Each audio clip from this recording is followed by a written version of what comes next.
Yo, what's up, guys? It's Minuteman of Steel here, back again with another video. So in my last video, I discussed the return of the Polish-Lithuanian Commonwealth. However, some slight defects happened that happened, and you'll hear music instead of me talking about its return. But I will be discussing the return of another empire. Yes, the Russian Empire. Some of you don't know it, but it was basically Russia with a king and a queen, basically. That existed for many, many years until the Bolshevik Revolution of 1916. Now, before I get started, make sure to like, subscribe, and comment down below if you want any more.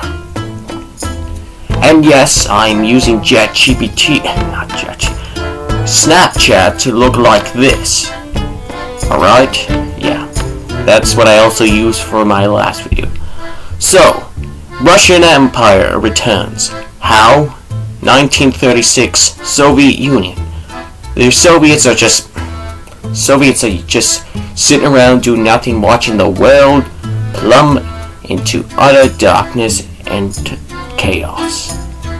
But, however, there are secret organizations underground in the Soviets, preparing to overthrow the unjust government. As the philosopher John Locke said, life, liberty, and property, which was changed to pursuit of happiness.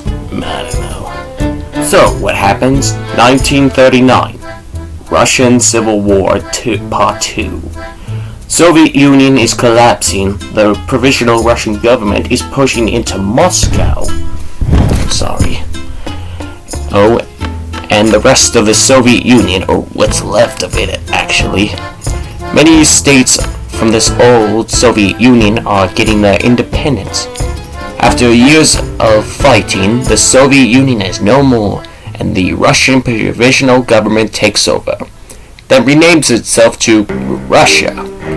Next step the Russians do, seize all the old lands of the old Russian Empire, taking countries that got their independence but are coming back to the old Russians. Belarus,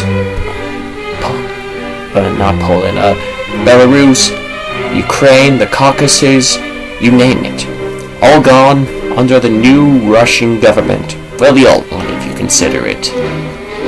After those lands are taken back, Russians decide to take other lands from the old empire, most notably Finland. If you didn't know, Finland was a part of Russia after Russia beat Sweden in the Great Northern War. Finland becomes part of the Russian Empire. The Baltic nations, Estonia, Latvia, and Lithuania are taken by the Russians. Sorry, I know this is annoying, but you gotta deal with it. And so the new king of the Russian Empire is elected. Who might you ask be the king? Well, I don't know who would have been the king at the time, but I'm just gonna pretend that in this alternative time the Romanovs survived and so on and so forth, and the Romanovs become the rulers of the Russian Empire and do a better job this time. 1942, Germany decides to do something so stupid that they fail miserably, like the French, invade Russia. But the Russians prepared more and more industrialized, maybe as powerful as the good old United States. And so the war between Russia and Germany happens. Also, I should have mentioned that in this alternative timeline, many countries like the United States, Britain, and France, and so on and so forth, they're all communist before World War II happens. Because why not? This is my videos, so don't cry about it. So, World War II ends, the Allies win the war. However, due to communism being the horrible governmental system it is, and being an American myself, The Cold War happens with Russia being the good guys and the Americans being the bad guys. This may change a whole lot, but it goes out the way it is. So Axis lost, Allies won, but communism versus the good guys, monarchist Russia happens.